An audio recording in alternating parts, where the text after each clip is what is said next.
नमस्कार दोस्तों।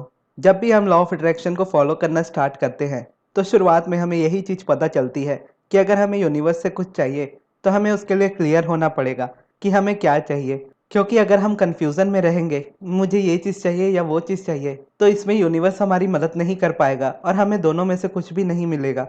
क्योंकि हमारी कंफ्यूजन है और हम कंफ्यूजन वाली वाइब्रेशन में हैं, तो हम उस कन्फ्यूज़न को अपनी लाइफ में और ज़्यादा मैनिफेस्ट करते हैं। तो इसीलिए आज की इस वीडियो में मैं आपको बताऊंगा कि कैसे लॉ ऑफ अट्रैक्शन की मदद से अपनी सही डिज़ायर को पहचानें कि आखिर आप चाहते क्या हैं, और जब आपको पता चले कि आप क्या चाहते हैं और उस चीज़ को भी मैनिफेस्ट कर पाएँ। तो सबसे पहले, जब आपकी किसी चीज़ को पाने की डिज़ायर स्ट्रांग होती है और उसके पीछे टाइम की कोई लिमिट नहीं होती, यानी आप अपनी पूरी ज़िंदगी भी उस चीज़ को दे सकते हो, तब आप उस चीज़ को समझ सकते हो कि वो आपकी रियल डिज़ायर है। अगर आपको लगता है कि आप अपनी लाइफ में कोई चीज़ हासिल करना चाहते हो, जैसे कोई जॉब है, तो आपके माइंड में बस वो जॉब रहनी चाहिए, उसके अलावा कोई दूसरा ऑप्शन नहीं रहना चाहिए। अगर दूसरा ऑप्शन रहता है तो कहीं न कहीं आप पहले ऑप्शन को खुद ही ब्रेक कर देते हो। इसे अपने एग्ज़ाम्पल से मैं समझाऊँ तो, जब मैं यूट्यूब पर आया था नया-नया, उस वक़्त मैं ऐसा सोचा करता था कि मुझे जॉब की ज़रूरत पड़ेगी, ताकि मैं अपनी यूट्यूब जर्नी के साथ-साथ जॉब को भी करूँ और उससे मैं अपनी लाइफ में पैसे एटलीस्ट कमा पाऊँ। और कहीं न कहीं सोचता था कि मैं जॉब करते-करते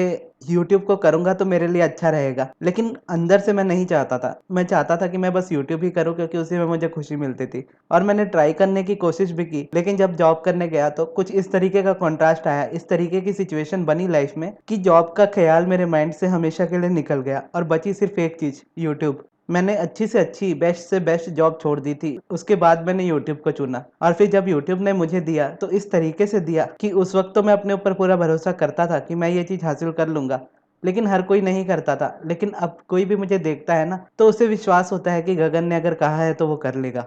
और इसके बारे में मैंने बहुत पहले पढ़ा था, जब मैंने नई-नई बुक्स पढ़नी स्टार्ट की थी। तो उस वक़्त मैंने एक बुक पढ़ी थी जिसका नाम है think and grow rich by Napoleon Hill. और वो बुक ऐसी है कि उस बुक में दुनिया के बड़े से बड़े लोगों की सक्सेस स्टोरी है।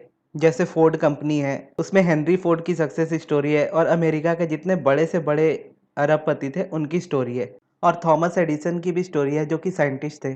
वो बुक बस आपको यही सिखाती है कि आपकी जो भी डिज़ायर है वो एकदम बर्निंग डिज़ायर होनी चाहिए। उसके अलावा आपके माइंड में कोई चीज़ नहीं होनी चाहिए, तब आप उस चीज़ को ईज़िली मैनिफेस्ट कर सकते हो।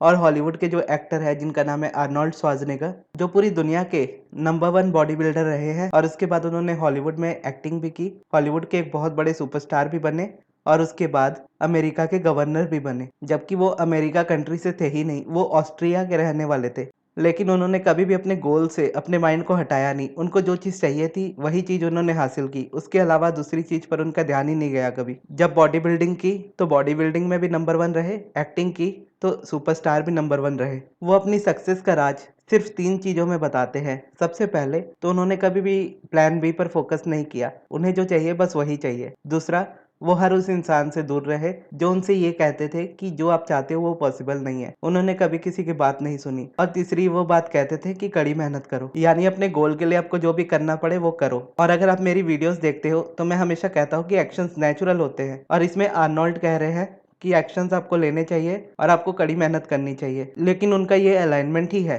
अगर आप देखें तो।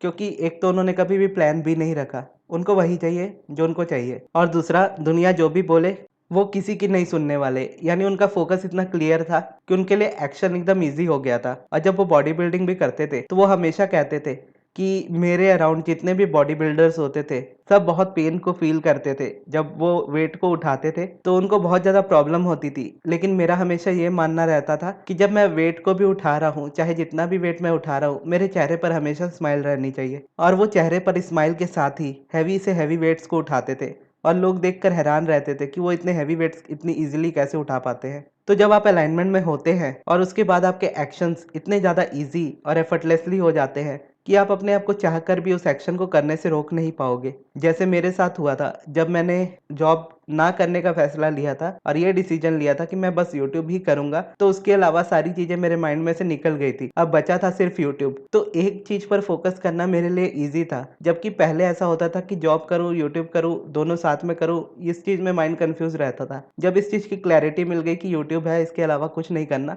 तो उसके बाद मैंने कभी पीछे मुड़कर देखा ही नहीं, और मेरे करियर में मैं आगे ही बढ़ता गया हमेशा, और कभी भी पीछे मुड़कर नहीं देखा। अगर आप अब्राहम हिक्स की बात करो तो अब्राहम हिक्स कहती है, यानी उनसे जब क्वेश्चन पूछा जाता है कि आप एक लाइन में कोई ऐसी चीज बताओ जिससे मैं अपनी लाइफ में सारा कुछ हासिल कर लूँ, जो भी मैं चाहूँ वो सारी चीजें पालूं, तो अब्राहम कहती है कि आप अपनी लाइफ में जो भी चाहते हो उस चीज के बारे में बात करो और उसी तरीके से बात करो जिस तरीके से आप उसे अपनी लाइफ में चाहते हो, और आप कहाँ हो और कहाँ से आए हो इस बारे में कभी ध्यान मत दो और कभी भी पीछे मुड़कर मत देखो, आपको जो चाहिए वो मिल जाएगा। तो इसमें भी देखा जाए तो अब्राहम यही कहती है कि उसी चीज के बारे में बात करो जो आपको चाहिए, यानी आपका फोकस एक ही होना चाहिए। जब उस चीज पर आपका फोकस होगा तो आप कर लोगे। और इसकी स्टोरी थी think and grow rich book में कि एक सेना होती है जिसका युद्ध होने वाला होता है दूसरी सेना के साथ। अब वो सेना दूसरी सेना पर हमला करने जाती है और जिस पुल को क्रॉस करते हुए जाती है, क्रॉस करने के बाद उस पुल को तोड़ देती है, यानी ब्लास्ट कर देती है, और वही जाने आने का एक रास्ता होता है। उसके अलावा कोई दूसरा रास्ता नहीं होता लौटने का।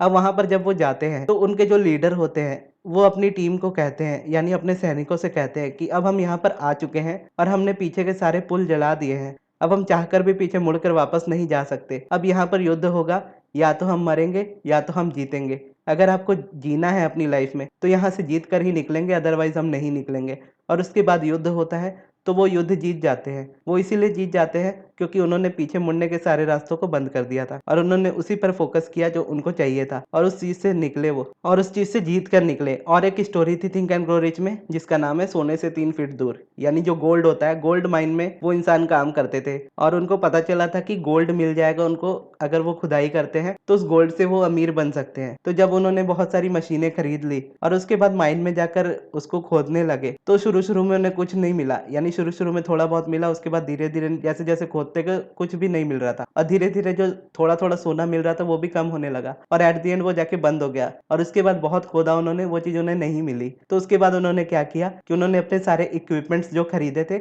उस चीज को उन्होंने बेच दिया, और जिसे बेचा वो खदान में काम करने वाला ही इंसान था।